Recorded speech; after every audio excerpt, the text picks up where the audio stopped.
Hello guys, good morning to all of you. This is Maggie Raj here and now we are going to get discuss about the ferromagnetic substances or explanation of ferromagnetic substances. अब हम लौह चुंबकीय पदार्थों की व्याख्या कर रहे हैं। तो लौह चुंबकीय पदार्थ क्या होते हैं?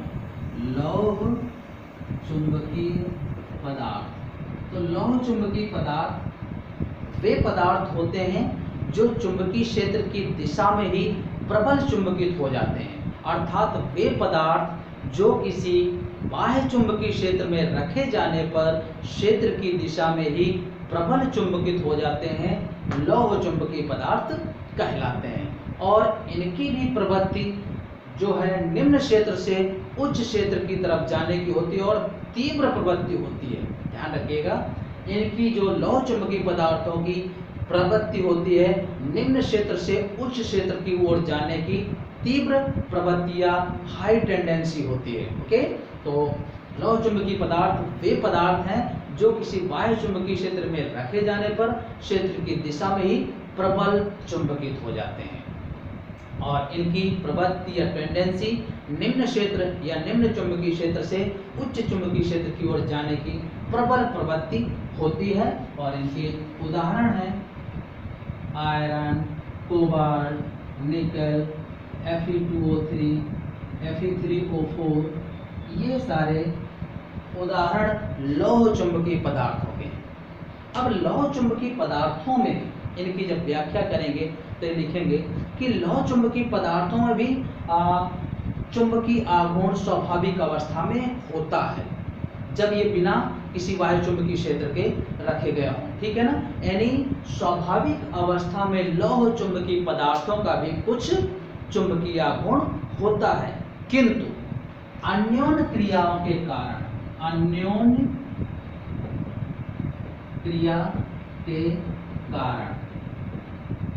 ये किसी स्थूल आयतन में, मतलब इनका जो नेट चुंबकीय आघूर्ण होता है वो शून्य बना लेते हैं। कैसे?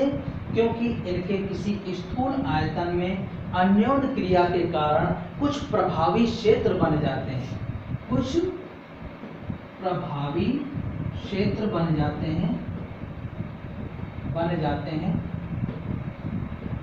जिन्हें डोमेन कहते हैं। क्या कहते हैं? डोमेन कहते हैं। आकार जो होता है इनका ये 1 mm तथा एक डोमेन में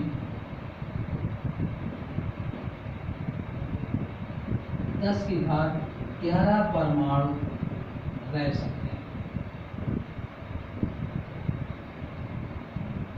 ऐसे होते हैं लौह चुंबकीय पदार्थ। तो जब लौह चुंबकीय पदार्थों की व्याख्या करेंगे तो लिखेंगे कि लौह चुंबकीय पदार्थ अन्य चुंबकीय पदार्थों की भांति कुछ स्वाभाविक अवस्था में चुंबकीय आघूर्ण रखते हैं, किंतु अन्योन्य क्रिया के कारण इनके स्थूल आयतन में कुछ प्रभावी क्षेत्र बन जाते हैं।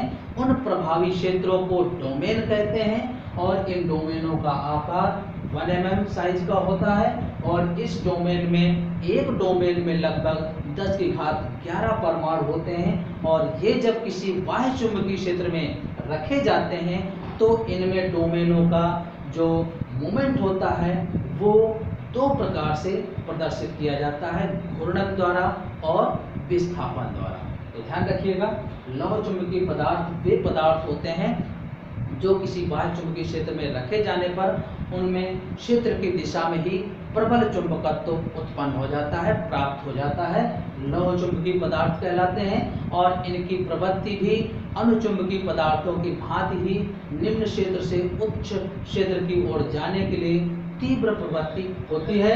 लोहा, कोबाल्ट, निकल, लोहे के ऑक्साइड जैसे मैग्नेटाइट और हेमेटाइट ये हैं।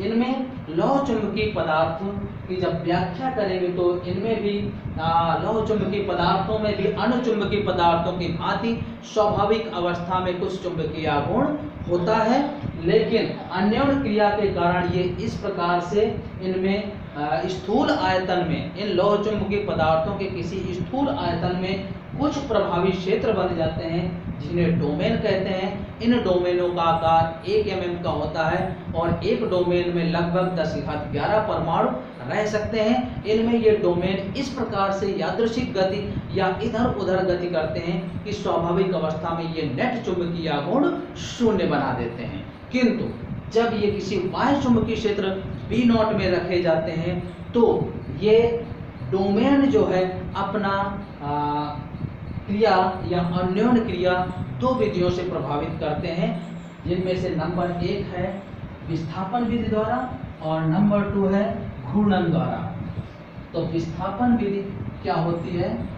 विस्थापन विधि से मतलब लौह चुंबकीय पदार्थों में, जैसे ये कोई स्वाभाविक अवस्था में कोई लौह चुंबकीय पदार्थ है, इसमें से ये डोमेन है जो सभी दिशाओं में गतिमान है, ठीक है ना, डोमेन।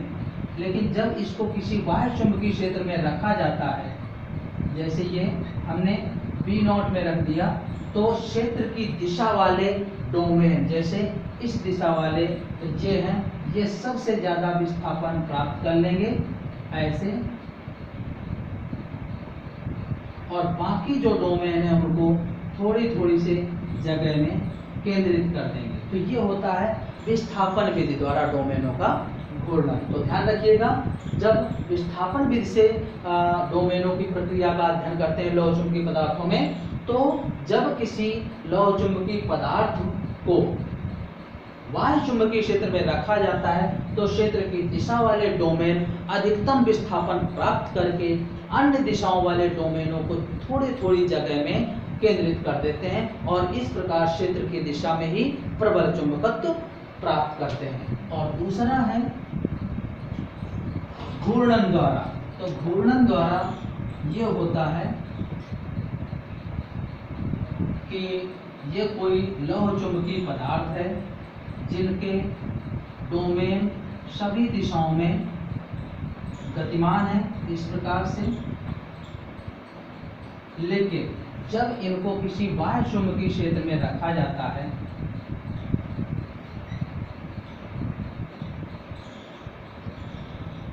ये B0, तो सभी डोमेन क्षेत्र की दिशा में ही संरेखित होकर के प्रबल चुंबकत्व प्राप्त करते हैं, अर्थात कुछ चुंबकीय आघूर्ण जो है प्रबल चुंबकीय आघूर्ण विकसित करते हैं जिनके परिणाम स्वरूप प्रबल चुंबकत्व प्राप्त होता है। तो घूर्णन विधि द्वारा क्या होगा कि जब कोई लौह चुंबकीय पदार्थों को हम किसी बाह्य चुंबकीय क्षेत्र में रखते हैं तो बाह्य चुंबकीय क्षेत्र की दिशा में ही सारे डोमेन संरेखित हो जाते हैं, क्रियान्वित हो जाते हैं, जिनके फलस्वरूप परिणामी चुंबकीय आघूर्ण प्रबल परिणामी चुंबकीय आघूर्ण प्राप्त होता है और जिनके कारण परिणामी चुंबकत्व प्रबल चुंबकत्व प्राप्त होता है। तो ये है घूर्णन विधि द्वारा डोमेनों का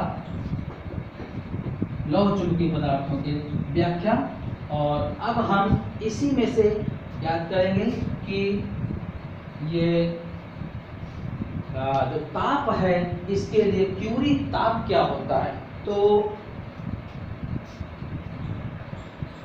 क्यूरी ताप यानी क्यूरी ताप वह ताप है जिसके नीचे, ये अगर क्यूरी ताप हम मान लें Tc, तो इसके नीचे पदार्थ जो है, नीचे पदार्थ लौह चुंबकीय और ऊपर पदार्थ अनचुंबकीय हो जाता है।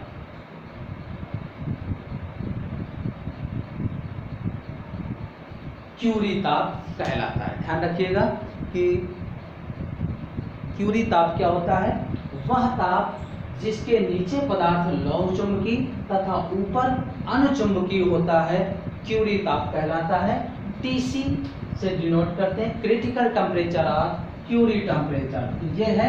अब इसी के अकॉर्डिंग हम कुछ क्यूरी ताप ज्ञात करते हैं। जैसे धातुएं हैं, इनके ये है कोबाल्ट और इसी के साथ Fe है, Fe2O3 है, निकिल है और गैडोलिनियम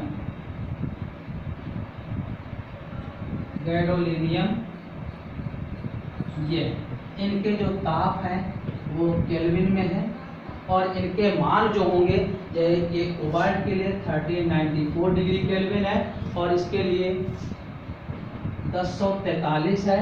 फिर Fe2O3 के लिए है 893 893 तथा 631 और 317। ये सारे ताप जो है केल्विन में है, और इनको ध्यान रखिएगा कि ये कुछ धातुएं हैं जैसे कोबाल्ट है, इसके लिए क्यूरी ताप 1394 केल्विन, लोहा के लिए 1043 केल्विन, लोहे के ऑक्साइड के लिए 893 केल्विन, निकेल के लिए 631 और गैडोलिनियम के लिए 317 होता है केल्विन में। ओके।